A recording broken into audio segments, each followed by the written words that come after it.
Baik, Auda, kembali kita bersama lagi. Ya, terima kasih ya. Kami ucapkan kepada bis kita yang tetap setia menyaksikan Rampai Pagi dimanapun bis kita berada. Tentunya akan kami kongsikan dan kami sediakan informasi-informasi terkini. Di samping itu juga kita akan menambahkan lagi ilmu pengetahuan kita menerusi wawancara yang akan kami kongsikan sebentar saja lagi. Ya, kita bersama dalam segmen pembangunan masyarakat dan topik yang kita bawakan hari ini adalah ada penderaan, kami on call, bukan on leave. Kita bersama dengan tetamu kita hari ini, Yang Mulia Puan Dayang Siti Nurfatin Syahirah binti Awang Abdul Wahid, Pegawai Kerja Sosial dari Jabatan Pembangunan Masyarakat yang sudah berada di bersebelahan dengan saya. Assalamualaikum Puan. Waalaikumsalam warahmatullahi wabarakatuh. Selamat pagi. Selamat pagi. Alhamdulillah. Syukur. Alhamdulillah. Hari ini bukan on leave ni, on call. Bukan. Alhamdulillah. On call, On call. On call, bukan yeah. on leave. Baik.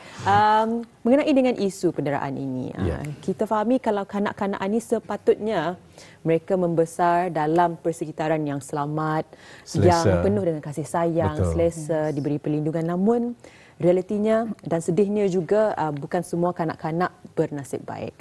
Jadi mungkin Puan boleh memberikan mukadimah mengenai dengan topik hari ini. Ada penderaan, kami on call, bukan on leave. Silakan Puan. Terima kasih host kita pada pagi ini. Assalamualaikum warahmatullahi wabarakatuh. Terlebih dahulu saya ingin berterima kasihlah atas jemputan dan peluang untuk bersama dalam segmen pembangunan masyarakat pada pagi ini. Alhamdulillah, Ketani dapat berjumpa dalam ruang ilmuwan ini bagi membincangkan satu tajuk yang sangat penting berkaitan dengan perlindungan kanak-kanak Puana macam yang kita cakap tadi.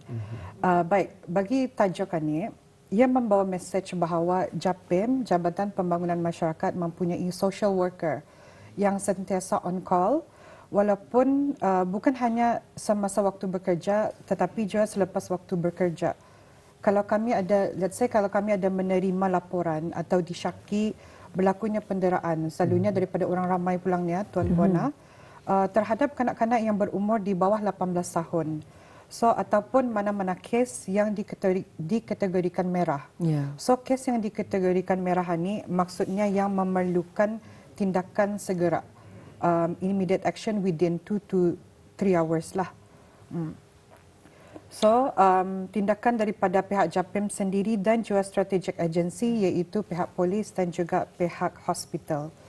Dan pegawai JAPIM akan turun ke tempat kejadian dengan segera untuk memastikan keadaan kanak-kanak itu dalam selamatlah. Dan ia juga bertujuan, tajuk ini bertujuan juga untuk membuka mata masyarakat Ketani ini agar lebih orang alert lah dengan penderaan ini macam yang Puan tadi memang ada terjadinya di Brunei ini je lah. Kalau ada penderaan terhadap kanak-kanak, jangan Ketani diamkan sajalah, mesti Ketani buat tindakan dan laporkan sama-sama juga. Betul. Ni orang jangan Ketani pangling mata lah, membiarkan. Jadi Puan, Ketani ingin mengetahui apa agaknya ya tanda-tanda awal penderaan kanak-kanak yang perlu Ketani beri perhatian ini Puan ya, untuk Ketani lebih peka lagi. Mungkin ada tanda-tandanya. Silakan. Okey. Dalam tanda-tanda ini mungkin yang Ketani tahu dan nampak kalian secara zahirnya dari segi fizikal. Penderaan fizikal memang akan yang nampaklah secara zahirnya itu di antaranya. Dan yang kedua, secara emosi yang mungkin dapat Ketani tahu daripada tingkah laku kanak-kanak itu sendirilah. Dan yang ketiga dari tingkah laku. Kalau berlakunya secara fizikal memang affected daripada tingkah laku diorang kalau secara emosi ini. Dan yang keempat adalah pengabaian. Secara fizikal yang dapat Ketani tahu, kalau Ketani nampak kanak-kanak ini lebam-lebam ataupun luka yang mungkin di tempat-tempat yang bagi herannya orang kenapa bukan tempat yang kanak-kanak ni tahu akan belusir sana belusir sini, tapi bukan di tempat-tempat yang sepatutnya terkena segala mijapat tu yang sepatutnya ada macam gugur apa tu indah sepatutnya. So itu yang menghairankanlah di antaranya, dan daripada kesan gigitan atau pukulan yang indah munasabah. Yang kedua, kalau dari segi emosi, kanak-kanak ini dilihat takut ataupun murung, cemas kalau ia berjumpa mungkin secara without Ketani tahu juga ada orang yang mungkin mendera anak ini, ya kalau ia melihat seseorang individu itu terus takut, nervous, cemas apa. Itu yang mesti ketani lihatlah. Mungkin ia ada berlaku di antara sekeliling ketani itu atau yang ketani mesti waspada juga. Yang ketiga, daripada tingkah laku, perubahan mengejut anak ini yang selalunya friendly, happy, jadi agresif, mengasingkan diri, ataupun prestasi sekolah merosot daripada akademik. Kami pun ada menerima lajat tuan-puan daripada jabatan sekolah-sekolah. Kadang-kadang diorang heran kenapa anak, macam diorang dapat lihat sendiri anak ini yang daripada awal tahun hingga pertengahan happy saja, ceria, akademiknya pun baik, orang bagus, lepas satu semakin akhir semakin merosot. And then kalau datang ke sekolah kadang-kadang pun dengan baju comot, indah berterikah apa. Mungkin kadang-kadang kalau sekali dua dimaafkan kalian ke mana tahu gagas ke apa ganya. Kalau ada pattern di sana, ada trend, mungkin itu yang dapat kita lihatilah. Dan yang keempat, kalau dari segi pengabaian ini pun dikira penderaan pulang juta. Ganya cuma kesnya lainlah penderaan macam kurang makan ataupun kalau sepatutnya dibawa ke hospital pun indah kena bawa ke hospital macam damam sampai mutah apa tu indah kena bawa ke hospital ataupun ada kecederaan yang teruk yang memerlukan immediate action untuk dia adalah treatment, medical treatmentnya orang. Itulah tanda-tanda awal yang dapat ketani ambil untuk ketani lihat je lah apa punca-puncanya. Ya, jadi kalau sekiranya orang dewasa di sekeliling, jadi bukan sahaja yang berada di rumah, tapi kadang-kadang guru-guru di sekolah ni dapat melihat tanda-tanda awal jika seorang kanak-kanak itu ialah mengalami penderaan dan seharusnya orang dewasa ini cuba untuk memberhentikan dan menangani jika sekiranya mereka mengetahui penderaan ini berlaku. Namun jika sekiranya tidak dihentikan ataupun ditangani, apa antara kesan jangka panjang yang dapat yang akan berlaku kepada kanak-kanak tersebut? Okey. Kalau kesan jangka panjang yang dapat kita lihat daripada trauma kanak-kanak inilah ia memang meninggalkan trauma tu, apa-apa yang menyakiti, yang membagi terkajut kanak-kanak ini memang jadi trauma berpanjangan, terutamanya kalau ketani indah menghentikan atau menangani dengan segera. Yang salah satunya daripada macamnya saya tadi, segi emosi atau mental, mungkin mengalami rasa takut yang berterusan, kemurungan, payah diorang kan mengawal emosi diorang, dan ini pun memberi kesan kepada cara diorang melihat diri diorang ini. Self esteem diorang akan low lah. Dan cara diorang melihat orang ataupun environment di sekeliling diorang ini. Mungkin baginya sama saja semua orang ini. Walaupun pihak, let's say pihak JAPIM, pihak polis, pihak hospital akan menolong anak ini, tapi baginya sama saja. Orang dewasa ini sama sajanya. Dari segi hubungan sosial, kanak-kanak yang pernah didera ini biasanya sukar mempercayai, saya tadi kata, dan bergantung dengan seseorang atau individu, dan menjauhkan dirilah sebab takut dikhianati lagi ataupun disakiti lagi. Penderaan juga boleh membawa kepada tingkah laku yang beresiko ataupun kalau kami panggil beyond parental control. Kalau diorang semakin meningkat remaja, diorang memberontak, dilihatnya kan kanak-kanak ini melihat cerminan ketani. Kalau ketani jenis agresif, baginya normal benda tu. So, diorang pun meningkat dewasa, meningkat remaja, bagi diorang perkara itu normal. So, diorang akan menyakiti, let's say di sekolah ataupun orang lain, yang akan melibatkan tingkah laku yang tidak sehat lah untuk mengatasi tekanan ataupun trauma diorang yang diorang ambil dari rumah ni. Kalau dari sudut pelajaran, kanak-kanak yang terkesan secara emosi ini sebenarnya menghadapi kesukaran untuk memberi tumpuan di sekolah. Prestasi akademik diorang itu semakin merosot dan mungkin akan hilang tu minat untuk diorang belajar. Dan selain itu, penderaan menjejaskan diorang punya self-esteem tadi yang saya dan perkembangan sosial. Kanak-kanak mungkin membesar dengan rasa takut, rasa rendah diri, cannot say no, walaupun baginya tu benda yang menyakiti diorang lah, dan tidak akan membuat dalam keputusan dan sukar membentuk identiti diorang secara positif. Ringkasnya, lebih lama penderaan ini berlaku, lebih lama dan besar impaknya lah terhadap kanak-kanak ini. Dan bukan saja pada zaman kanak-kanak, ia akan berterusan sehingga kanak-kanak ini dewasa nantinya.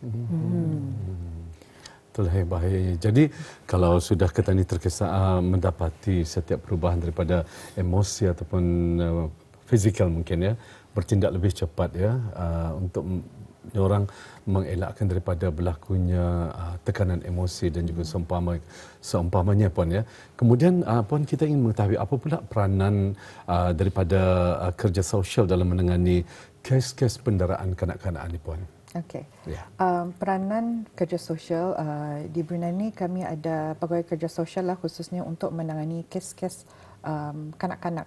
Kes-kes kanak-kanak ni bukan saja penderaan tuan-puan sekalian, ia boleh jadi segi pengabaian ataupun kanak-kanak remaja tadi yang sukar dikawal, dan juga kalau isu penjagaan yang orang dikelilingi dengan yang sekelilingi dengan benda-benda yang tidak sepatutnya diorang harungilah dalam hidupannya. And then peranan di sini adalah untuk ia sangat menyeluruh dan juga melibatkan pelbagai tindakan daripada agensi lain Pulangjern ya. Di saat kami menerima laporan, siasatan dan penilaian keselamatan memang kami lihatlah apabila kami menerima laporan, pegawai kerja sosial ini akan membuat penilaian awal untuk menentukan sama ada anak ini adalah dalam risiko selamat ataupun berisiko sangat bahaya yang memerlukan kami meremovelah anak ini untuk ditempatkan ke tempat sementara sama ada di kompleks rumah kebajikan ataupun kalau Japimani memang kami menekankan institusi kekeluargaan ya, memang kami mencari keluarga yang lainnya. And then tujuannya adalah untuk mengenal pasti sama ada kanak-kanak ini dalam keadaan bahaya ataupun indah. Dan yang kedua, intervensi dengan segera.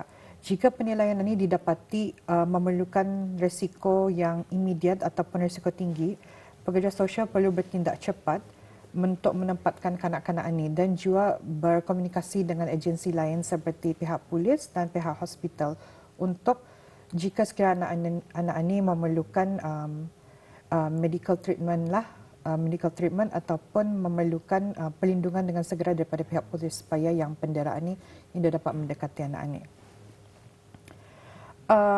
Mengikut kepakaran masing-masing lah tuan-puan, kerjasama ini mesti dilihat juga daripada aspek kesihatan, pendidikan jualah bekerjasama dengan pihak sekolah. Peranan kami juga merangkumi menyediakan sokongan keluarga. Kan kalau kanak-kanak ini semestinya akan kami remove lah kami akan mencari ahli keluarga yang lain. So kami akan memberi sokongan kepada ahli keluarga yang kami yang orang mahu dan bersedia untuk menjaga anak ini. Termasuk sesi kaunseling untuk sesi kaunseling keluarga dan sokongan emosi untuk keluarga ini. Juga rujukan rawatan atau program pemulihan ini untuk kanak-kanak yang beyond parental control tadilah. Matlamatnya untuk membantu keluarga memahami apa yang berlaku dengan kanak-kanak ini dan memperbaiki hubungan diorang ini juga lah. Mewujudkan persekitaran yang lebih selamat je untuk kanak-kanak ini. Dan seterusnya yang terakhir kami akan membuat pantauan ataupun seliaan berterusan. Seliaan berterusan ini artinya kami akan membuat lawatan ke rumah kanak-kanak inilah. Kami akan melihat sama ada anak ini memang baiklah, maksudnya memang dalam keadaan baik, kebajikannya terjaga dan juga apa yang diberikan kasih sayang kepada anak ini, suatu yang kami lihat kesesuaian dalam seliaan ini. Dan seliaan ini pun akan dilihat kadang-kadang boleh berbulan juga, kadang-kadang kami akan lihat sama ada dapat diterminat atau tidak. Jadi maksudnya mereka tu ditumpangkan, istilahnya ditumpangkan ataupun tinggal bersama dengan keluarga baru itu untuk seketika ataupun untuk macam mana tu tempoh berapa tu? Sehingga berapa lama? Kanak-kanak ini berumur 18 tahun pulang memang kadang-kadang kami pun bekerjasama dengan pihak mahkamah sivil sebab kadang-kadang memerlukan sokongan daripada diorang ini untuk menggunakan akta kanak-kanak. Ya. Sehingga umur 18 tahun. Ya, Puan telah pun menerangkan sebentar tadi peranan kerja sosial dalam menangani kes-kes penderaan kanak-kanak, antara proses yang dijalankanlah tu. Dan seterusnya Puan, bagaimana pula dari segi peranan masyarakat dalam memastikan petani dapat mencegah dan juga melaporkan jika sekiranya penderaan ini berlaku? Kalau berlakunya penderaan ini, sebagai masyarakat Brunei kita ni mesti satu aware lah dan peka. Dan tadi saya terangkan tanda-tanda kalau awal kanak-kanak ni kan dera ataupun mungkin ada masalah keluarga. Kita ni mesti prihatin lah juga terhadap perubahan kanak-kanak ni. Kadang-kadang ia bukan macamnya saya tadi, bukan dari segi fizikal, tapi ada juga dari aspek lain, sama ada daripada segi emosi ataupun tingkah laku yang berubah. Sikap prihatin ketania ni mesti diterapkanlah pasal kanak-kanak mungkin anda tahu macam mana meminta pertolongan. Betul. Tapi alhamdulillah memang pihak JAPIM kami ada membagi orang berkongsi pemberigaanlah arah kanak-kanak ini mengenai penderaan, gangguan seksual kepada sekolah-sekolah. Yang kedua, mengubah mentaliti bahawa penderaan ini adalah hal keluarga. Tapi yang kanak ini kanak-kanak yang anda tahu macam mana akan meminta tolong. So kalau kita ni diam, penderaan itu akan terus berlaku dan kanak-kanak ini akan mengalami trauma yang panjang. Dan yang ketiga, memberikan sokongan moral kepada ibu bapa dan juga keluarga kanak-kanak ini. Kadang-kadang dengan memberi nasihat itu mungkin dapat berubah. Dan yang paling penting, ia dilaporkan dengan segera jika ada mensyaki penderaan berlaku. Dan anda perlu, bis kita anda perlu menunggu ada bukti ke apa, bis kita boleh terus menelpon ke talian anak 121 untuk meminta nasihat sekali. Itu sajalah, Puan. Ya, dan maafkan saya, sedikit penambahan ni, Puan. Mungkin berlakunya penderaan kanak-kanak ni, Puan. Kita ni anda dapat menjangkakan ianya berlaku sama ada orang tempatan kita ni ataupun warga asing misalnya yang bertugas di sini. Jadi macam mana andainya perkara itu berlaku pada warga asing, anak-anak lah anak-anak diorang tu yang diperlakukan oleh keluarga mereka sendiri. Jadi macam mana tu, sama ada mereka mendapat hak yang sama ataupun macam mana? Okey. Terima kasih Tuan. Itu soalan memang cukup adalah mungkin ada warga asing di sini ataupun warga tempatan yang bertugas secara kontrak. Bertugas dan anda tahu macam mana. Mungkin rasa diorang rights of children ini yang saya cakapkan ini untuk orang Brunei saja, tetapi mana-mana kanak-kanak yang tinggal di Brunei mempunyai hak untuk dilindungi. Dan mereka boleh saja macamnya saya tadi melaporkan ke talian anak 121 ataupun balai polis berdekatan. InsyaAllah memang pihak JAPIM akan bekerjasamalah kalau sekiranya memerlukan dengan embassy, memang adalah memang akan bekerjasama dengan diorang. Dan kemudian kenapa setengah kes penderaan orang yang dapat dilaporkan walaupun orang sekeliling ini mengetahuinya tu, Puan? Okey. Itu macamnya saya tadi, kadang-kadang orang Ketan ini mikir benda ini hal keluarganya. Tapi mungkin juga diorang ini berasa simpati kepada pelaku, takut ada tindakan-tindakan berkuasa dapat dijatuhkanlah kepada pelakuan ni. So kadang-kadang diorang maafkan si pelakuan. Dan yang kedua, ni biasa ni kami dengar juga takut kanak-kanak ni kena ambil, JAPIM ni mengambil kanak-kanak ni meremove. Tapi sebenarnya mungkin masyarakat belum faham kenapa kanak-kanak ni diremove sementara. Ia semestinya penempatan sementara ini di kompleks rumah kebajikan, tetapi kami akan menyelamatkan anak ini kepada ahli keluarga yang lain. Itulah. Jadi itu antara salah tanggapannya yang berlaku, yang anak ini akan diambil, disisihkan dari keluarga ni lah. Tetapi sebenarnya tidak. Jadi antara orang first choice atau pemilihan terawal adalah untuk menempatkan mereka mungkin dengan nininya. Dengan nininya, uncle-nya, mana-mana saudara yang Ketani yakini lah. Yang Ketani yakini. Sebab pihak JAPIM memang akan orang membuat pendekatan ataupun assessment intervensi kepada ahli keluarga ni. Kami tindakan terus-terus orang meletakkan dari sini, tapi kami akan mencek juga diorang punya background, kesanggupan diorang. Sebab kalau ahli keluarga yang dah sanggup pun kan dipaksa payah juga kan. So itulah memang alhamdulillah memang adalah ahli keluarga yang mahu menjaga kanak-kanak ini. Jadi ahli keluarga yang diketahui lebih selamat daripada si pendera ini. Jadi itulah antara first choice ataupun pilihan pertama untuk menempatkan anak ini di tempat yang lebih selamat. Daripada sebelumnya. Seterusnya Puan, kita ada berbaki beberapa minit. Mungkin dapat ditanyakan lagi. Sebentar tadi semasa dalam mukadimah Puan ada menyentuh mengenai dengan red code ataupun kod merah. Jika sekiranya penderaan itu berlaku, katanya 2 ke 3 jam harus dilaporkan. Mungkin dapat diberikan huraian lebih lanjut mengenainya kepada penonton yang mungkin kurang mengetahui mengenai dan kod-kod dari segi penderaan ini. Silakan. Kalau kod-kod yang saya masukkan itu kami panggil traffic light lah tu. Ada warna hijau, warna kuning dan warna merah. Warna merah ni kalau kami identify, let's say daripada talian anak 121, adakah kami menerima laporan anak ini memerlukan bantuan daripada pihak JAPIM, katanya contohnya ni Puan, katanya ia nampak mamanya ni berdadah ataupun mamanya ni mengamuk katanya. So ia takut macam mana ni. So kami akan menelpon anak ini balik kalau sekiranya anak ini dapat ditelepon, tapi daripada talian 121 pegawai di sana akan meminta segala butiran peribadi anak ini lah.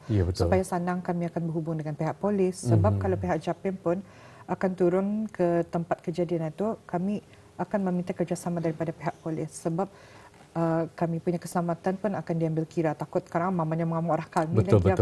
Tapi memang cara kalau red code memang kalau sekiranya anak itu kami nilai dalam bahaya yang memerlukan an immediate action.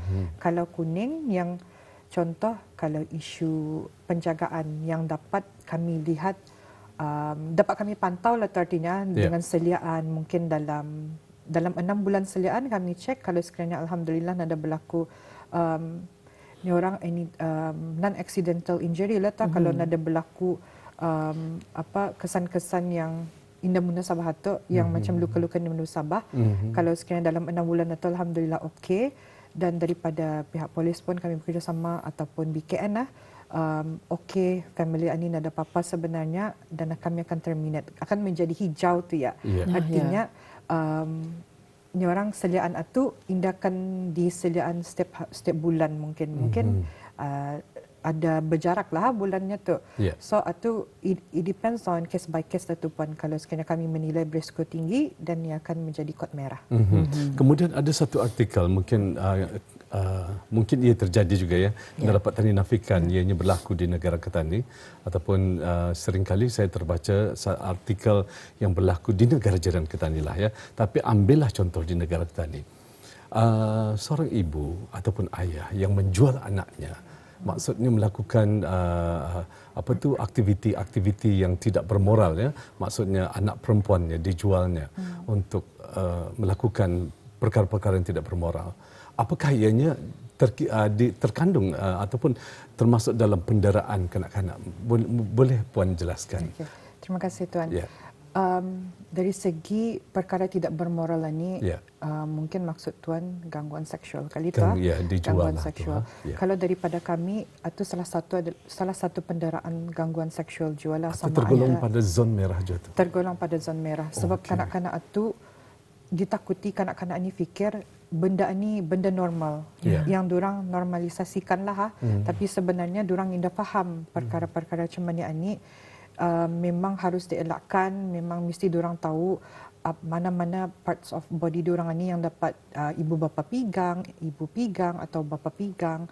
So mesti Ketani yang me-educate lah kanak-kanak ni. Alhamdulillah pihak JAPIM pun ada membagi orang perkongsian di sekolah juga ke sekolah-sekolah mengenai gangguan seksual supaya kanak-kanak ni faham seawal daripada sekolah rendah tu Tuan. Selalunya kalau dulu sekolah menengah saja, tapi masa ni kami akan membagi pemberian ini ke sekolah rendah juga sebab ditakutilah mungkin seawal dari umur 5 12. tahun, Ya, 6 tahun. betul, ya. Kan so itu yang ketani indah mau tahu apa orang indah mau terjadilah Ya, kepada anak mustahil ya. Yes, indah mustahil perkara ini sebab ketani pun mendengar daripada negara-negara jiran Betul, pun banyak betul, macam mana ya. ni. So daripada media sosial mungkin orang fikir benda ini normal, segala perkara yang terjadi ni itu yang ketani mau elakkan lah.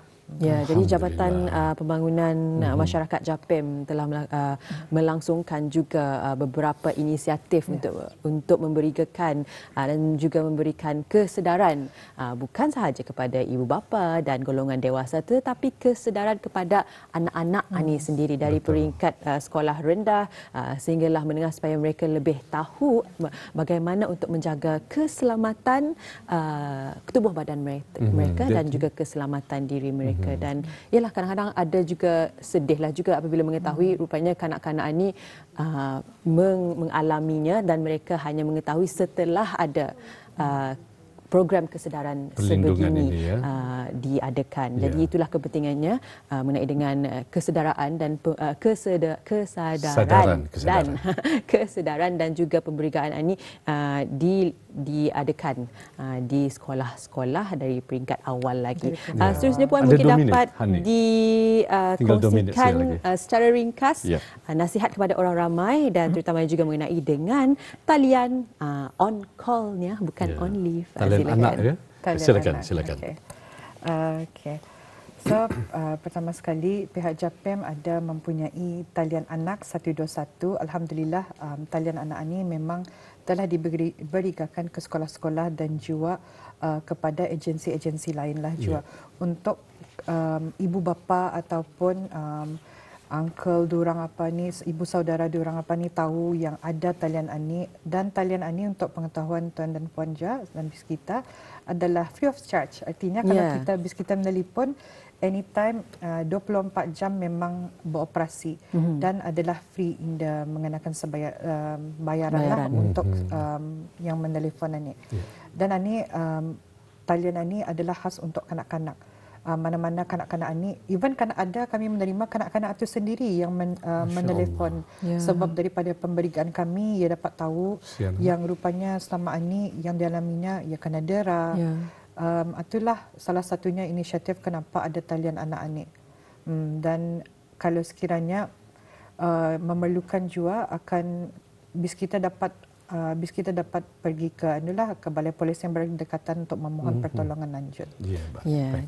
Terima kasih ya Puan. Kita ucapkan di atas perkongsian yang sangat berguna kita rasakan ya, dan ini merupakan sebagai satu informasi yang perlunya kita ni kongsikan bersama juga Hani ya, kepada penonton kita ni di luar sana, dengan adanya penjelasan yang telah pun dinyatakan ataupun dibuat pencerahan oleh tetamu kita sebentar tadi, ini dapat sedikit sebanyak menyorang membantu kita ni untuk menangani setiap permasalahan kita khususnya pada anak-anak ini. Baik, sekali lagi Rampai Pagi ingin mengucapkan jutaan terima kasih ya kepada tetamu kita, iaitu bersama dengan Yang Mulia Puan Dayan Siti Nurfatin Syahira binti Awang Abdul Wahid, merupakan pegawai kerja sosial Jabatan Pembangunan Masyarakat Kementerian Kebudayaan Belia dan Sukan. Baik, Assalamualaikum Puan. Waalaikumsalam. Terima kasih.